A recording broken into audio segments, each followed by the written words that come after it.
சுச்சக்கர வரதாச்சாரியம் சுத்த சத்வ குருத்தமம் ஸ்ரீநிதி ராகவம் வந்தே ஹி அபார கருணாகரம் கவிதாஜித கல்லோலி கன்யகா காந்தவக்ஷசே கருணாதி குணாட்யாய கமலாநிதயே நமஹா. ஸ்ரீ சங்கரா தொலைக்காட்சி நேயர்களுக்கு வணக்கம். புன்னகை ராமாயணம் அரண்ய ஸ்பந்தம் 20வது ஸ்லோகத்தில் இருந்து 22ஆம் ஸ்லோகம் வரை சபரியை பார்த்து ராமன் பூத்த புன்னகையினுடைய வர்ணனை. அந்த 22வது ஸ்லோகத்தோடு இந்த அரண்ய ஸ்பந்தம் பூர்த்தியாகிறது. ஆக இன்று முதல் அடுத்த 3 நாள் சபரியினுடைய பக்தி அனுபவம். இப்போ இன்றைய தினம் அரண்ய ஸ்பந்தம் 20வது ஸ்லோகம். இப்போ காட்சி என்னன்னா, கபந்தனிடம் இருந்து விடைபெற்று கொண்டு சீதையை தேடி வந்த ராமலக்ஷ்மணர்கள் சுக்ரீவனுடைய இருப்பிடமான ரிஷ்யமூக மலை நோக்கி வருகிறார்கள். அந்த மலைக்கு வரும் பாதையில் தான் சபரியின் ஆசிரமமும் இருக்கிறது. அங்கே சபரியை கண்டு ராமன் அவளுக்கு அனுகிரகம் பண்ணுகிறான். சபரி ராமனுக்கு பழங்களை சமர்ப்பிக்கிறாள். அந்த நேரத்தில் ராமன் பூத்த புன்னகை, அதன் வர்ணனை 20வது ஸ்லோகம். உங்கள் இல்லத்திலும் உள்ளத்திலும் எழுந்தருளி இருக்கும் சீதாராமர்கள் முன்பு விண்ணப்பிக்க நீங்களும் தயாராக இருப்பீர்கள். ஸ்லோகம். திருட்வா தாம் சபரீம் பலானி பவதே தாத்தும் தபः குர்வதீம் பூயோ பக்திமதீம் குருஷ்வதிதராம் ஆனந்த பூர்ணாசயாம் விருத்தாம் வேபது நர்த்தனாம் துருதஹிருதம் மந்தஸ்மிதம் என்முகே சஞ்சாத்தம் தவ கிருத்ரராஜ கதிதா சுவாமின் ததாத்து ஸ்ரீயம் என்பது ஸ்லோகம். இதன் பொருள் என்னன்னா, இப்ப ராமலக்ஷ்மணர்கள் சபரியின் ஆசிரம வாசலுக்கு வந்து விட்டார்கள். திருட்வா தாம் சபரீம், ராமா நீ அந்த சபரியை பார்த்தாய். அவ என்ன பண்றான்னா, பலானி பவத்தே தாத்தும், உனக்கு சமர்ப்பிக்க வேண்டும்ங்கிறதுக்காக நீண்ட நாள்களாக பழங்களை சேகரித்து வைத்திருக்கிறாள். தபஸ் குர்வதீம், இந்த பழத்தை சமர்ப்பிக்கணுங்கிறதுக்காகவே தபஸ் பண்றாளாம். நீண்ட நாள் தபஸ். ராமன் எப்ப வரப்போறான், அடியனை தேடி ராமன் எப்ப வரப்போறான், அவனுக்கு இந்த பழங்களை சமர்ப்பிக்க வேண்டுமே என்று ராமா உனக்கு இந்த பழங்களை சமர்ப்பிப்பதற்காக அவள் தவத்திலே ஈடுபட்டு இருக்கிறாள். அப்படி தபஸ்ல இருக்கா அந்த சபரி. பூயோ பக்திமதீம், அவ மிகச்சிறந்த பக்தி மிக்கவள். யாரிடத்துல? குருஷு அதிதராம், தன் ஆச்சாரியர்களிடத்திலே மிகுந்த பக்தி கொண்டவள். மதங்க முனிவருடைய சிஷ்யை அவள்.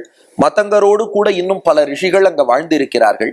அந்த எல்லா ரிஷிகள், ஆச்சாரியர்கள், குறிப்பா மதங்கர், அவர்களிடத்திலே மிகுந்த பக்தி பூண்ட ஆச்சாரிய பக்தையாக இருப்பவள் அந்த சபரி. ஆனந்த பூர்ணாசயாம், இப்போது ராமன் தன்னை தேடி வந்திருப்பதாலே ஆனந்தம் நிறைந்த மனத்தோடு அவள் விளங்குகிறாள். விருத்தாம், அதே சமயம் ரொம்ப வயதான பெண்மணி.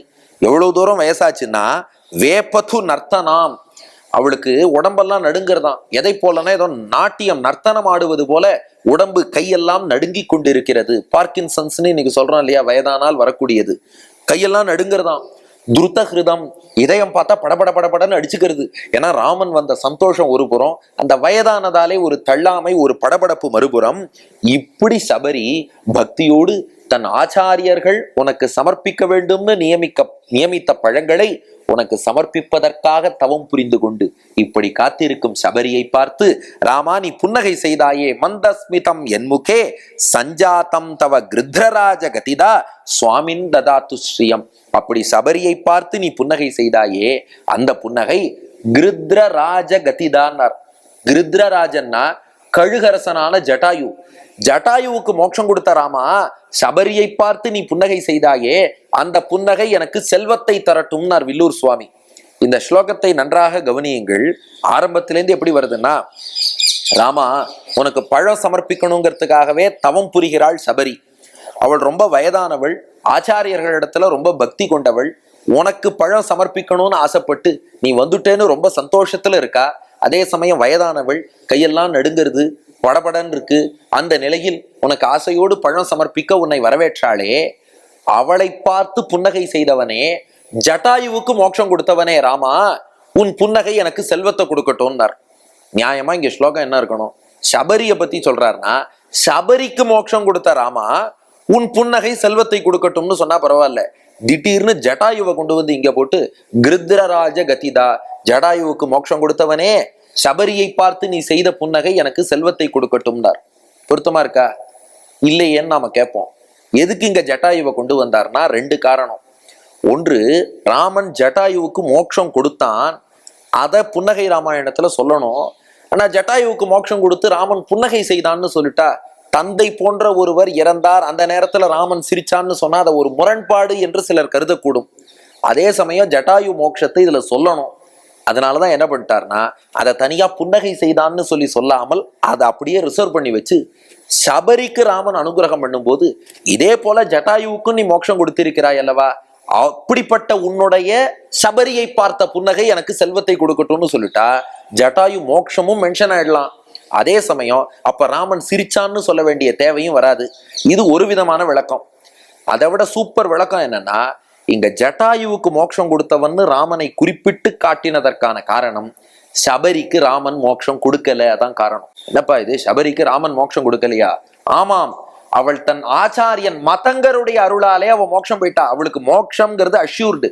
ராமனுடைய அருளால அவ தனியா புதுசா மோட்சம் போகணும்னு தேவையில்லை. எப்போ ஒரு ஆச்சாரியன் ஒரு சிஷ்யனை பார்த்து இவனுக்கு மோட்சம்னு கட்டாட்சம் பண்ணிட்டாரோ அதுக்கப்புறம் பகவான் தடுக்க கூட மாட்டான், அல்லது பகவான் தனியா தலையிடணும்னு தேவையில்லை. ஆச்சாரியன் அருளாலேயே மோட்சம் உண்டு. அதனாலதான் ரகுவீர கத்தியத்துல சுவாமி வேதாந்த தேசிகன் சபரி மோட்சத்தை சொல்லும் போது அவந்திய மகிம முனிஜன பஜன முஷித ஹிருதய கலுஷ சபரி மோக்ஷ சாட்சி பூதான்னார். ராமா, சபரியின் மோட்சத்துக்கு நீ சாட்சியா இருந்தேன்னார். ராமன் காரணமா இல்ல, சாட்சியா நிக்கிறான். ஆச்சாரியன் கிருப்பையால அவ போயிட்டா. அதனாலதான் மணவாள மாமுனிகள் சாதிச்சார், ஞானம் அனுட்டானம் இவை நன்றாகவே உடையனான குருவை அடைந்த கால் மாநிலத்தீர் தேனார் கமல திருமாமகள் குழுனன் தானே வைகுந்தம் தரும். நல்ல ஞான அனுஷ்டானம் உடைய ஒரு நல்ல ஆச்சாரியனை நாம போய் அடிபணிஞ்சிட்டோம்னா போறோம், பெருமாள் தானே நமக்கு மோட்சம் கொடுப்பார். அதில் சந்தேகமே வேண்டாம். அதனாலதான் சபரி மோட்சம் ஆச்சாரிய கிருப்பையால அடுத்து. அதுக்காக ராமனை போய் முகத்தில் அடித்தார் போல, ராமா நீ மோட்சம் கொடுக்கல ஆச்சாரியன் கிருப்பையால வாங்கிட்டான்னு அப்படியும் சொல்லக்கூடாது இல்லையா? அதனால நாசுக்கா வில்லூர் சுவாமி என்ன பண்ணிட்டார், ஜட்டாயுவுக்கு மோட்சம் கொடுத்தவனே நீ சபரியை பார்த்து சிரிச்சாயினார். அப்படின்னாலே ஜட்டாயுவுக்கு தான் நீ மோட்சம் கொடுத்த, சபரிக்கு நீ கொடுக்கல, ஆச்சாரியன் கொடுத்துட்டாருன்னு புரிஞ்சுக்கணும். ஏன்னா இப்ப புன்னகை ராமாயண நிகழ்ச்சி நீங்களே பாக்குறீங்க. யாராவது ஒரு நேயர்கிட்ட போய் அடியன் உபன்யாசம் கேட்குறீங்களே நல்லா இருக்கான்னு கேட்டா அவர் சொன்னார், உன் வேஷ்டி நன்னா இருக்கு, நீ கொண்டு வந்திருக்க புக்கு நன்னா இருக்கு, உன் கையில உள்ள தோடா நன்னா இருக்கு, கேமராமேன்லாம் ரொம்ப சிறப்பா ஆங்கிள்ஸ் வச்சிருக்காங்க, அதெல்லாம் நல்லா இருக்குன்னா என்ன அர்த்தம்? சுத்தி எல்லாம் நல்லா இருக்கு, பேச்சு நல்லா இல்லைன்னு அர்த்தம். அதை நாமே புரிஞ்சுக்கணும். அது போல நீ ஜட்டாயுவுக்கு மோட்சம் கொடுத்த, அவருக்கு கொடுத்த, இவருக்கு கொடுத்த, சபரி பத்தி சொல்லலைன்னா சபரிக்கு நீ கொடுக்கலங்கிறத புரிஞ்சுக்கணும். அதனாலதான் கிருத்ரராஜ கதிதா, ஜட்டாயுவுக்கு மோட்சம் கொடுத்தவனே நீ சபரியை பார்த்து பூத்த புன்னகை எனக்கு செல்வத்தை கொடுக்கட்டும்ட்ட. அப்ப எவ்வளவு அழகான ஸ்லோகம் பாருங்கள். சபரி உனக்கு பழம் கொடுக்கணுங்கிறதுக்காக தவம் புரிந்து வருகிறாள், ஆச்சாரிய பக்தியோடு இருக்கிறாள், உன்னை வரவேற்று பேரானந்தம் அடைந்தாள். ஜட்டாயு மோட்சம் கொடுத்தவனே சபரியை பார்த்து நீ பூத்த புன்னகை எனக்கு செல்வத்தை தரட்டும். இப்ப 3 விஷயங்கள். இங்கே புன்னகைக்கான காரணம் என்னன்னா, சபரியின் ஆச்சாரிய பக்தியை பார்த்து ராமன் புன்னகை செய்தான். ஆச்சாரியன் அவ்வளவு பக்தியோடு ஆச்சாரியன் சொன்னார்ங்கிறதுக்காக ராமனுக்கு சமர்ப்பிக்க பழங்களோடு காத்திருக்காளே, அதை நினைச்சு ராமன் புன்னகை செய்தான். 2, இந்த புன்னகை நமக்கு தெரிவிக்கும் தத்துவம் செய்தி என்னன்னா, ஆச்சாரிய பக்தி இருந்தா போதும், பகவானுடைய அனுகிரகம் தானா வரும். குருவருள் இருந்தால் திருவருள் தானே நம்மை தேடி வரும். அதுதான் செய்தி. 3, இந்த புன்னகையை ரசிப்போருக்கு என்ன பலன்னா, ஸ்லோகத்திலேயே இருக்கு, ததாது ஸ்ரீயம், எல்லாவித செல்வங்களையும் இந்த புன்னகை நமக்கு தரவல்லது. ஸ்லோகத்தை சேவிச்சுப்போம். திருட்வா தாம் ஷபரீம் பலானி பவதே தாத்தும் தபஹ் குர்வதீம் பூயோ பக்திமயீம் குருஷ்வதி தராம் ஆனந்த பூர்ணாசயாம் விருத்தாம் வேபது நர்த்தனாம் திருதகிருதம் மந்தஸ்மிதம் என்முகே சஞ்சாதம் தவ கிருத்ரராஜ கதிதா சுவாமின் ததாது ஸ்ரீயம் என்று சொல்லி வருவோம். அனைத்து வித செல்வங்களையும் புன்னகை ராமனின் புன்னகை நமக்கு அருளும். நன்றி, வணக்கம்.